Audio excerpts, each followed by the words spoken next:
hands in the air, and I narrowly dodged the knife he threw when a grasshopper landed in his open mouth. My breath caught as the knife clattered to the floor while Damien gagged on the grasshopper. "You idiot! You almost killed me!" I was also shrieking at this point, but not from fear. Oh, no. The last few weeks of buried rage surfaced, as though someone had dropped a match on spilled gasoline, and now I let the inferno engulf me. Crouching, I snatched my knife off the floor and returned it to its case before slamming the lid closed on the grasshopper box. Not like there were all that many insects still in the box. It was hard to put a bomb back together after it detonated, wasn't it? "Idiot! You can't talk to me like that!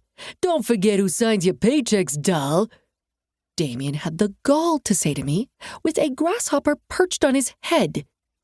"Look at what you've done!" I seethed, holding my hands out to protect my face from grasshoppers that bounced around the room like someone had tossed a bucket of super balls into the kitchen. "Everything has gone to shit since Suzette died. You keep coming in here and screwing things up. You're ruining a good thing, Damien. And I, for one, am not interested in sticking around to watch you destroy Suzette's legacy. You should be ashamed of yourself. Your poor mother would be devastated at what you're turning her dream into." "My mother didn't know what was cool. This place is old and boring. At least I'm here to make it fresh." Damien smashed his hand onto the prep table, squashing a few grasshoppers as I gaped at him in surprise. This is your idea of fresh?" I swept my arms out and ducked as several grasshoppers flew past. Technically speaking, he wasn't wrong. When the food was still moving, it was about as fresh as it could be. "It's stupid, is what it is, and I'm not sticking around to clean up your mess." I made to move past him, taking my knife with me, and he shouldered his way into the hallway to block me. "If you leave, you're fired, Leah." That's kind of the point, isn't it? I needed to get out of this insectarium immediately. There weren't enough showers I could take to rid me of the creepy, crawly feeling of grasshoppers in my hair. My pulse kicked up when Damien leaned close, his breath heavy with stale cigar. "You think you can make a name for yourself without me? I'll blackball you in this town faster than you turn men off with your ginger hair and bad attitude." "Excuse me?" I couldn't think straight. Not between the rage that twisted my gut into knots and the sizable number of insects that were currently doing their best to vacate the kitchen through any means possible. "Screw it. I never liked this restaurant anyway." Damien crossed his arms over his chest and huffed out a breath. "I think I'll make it a club. Lots of young, hot women in here dancing each night. Yeah, it's gonna be slick as hell." I gaped at him, honestly at a loss for words, as I thought about the beautiful restaurant that I'd devoted years of my life to.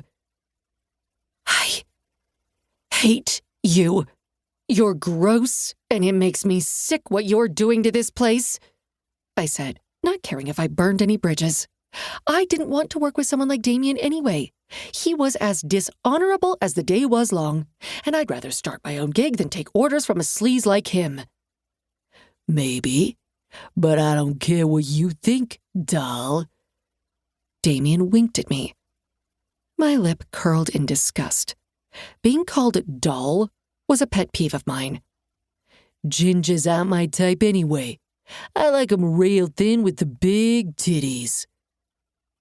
He was slime. Repulsive slime, and I had to go, right now, before I did something stupid like burn the restaurant down so I didn't have time to watch him ruin it. At this point, that might be the best option anyway, what with the grasshoppers taking up residence. "Eat shit, Damien. I quit." I went to move past him, and Damien put his arms out, stopping me in my tracks. "It's Saturday night. We've got a packed house." Damien didn't budge.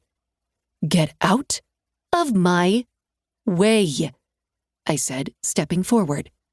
"If you think that I'll stay and clean this up, you're out of your damn mind." "You will stay and you will cook, because that's your job." As soon as Damien put his hands on my shoulders and shoved me backward, I did what I'd been dying to do for years now. I brought my knee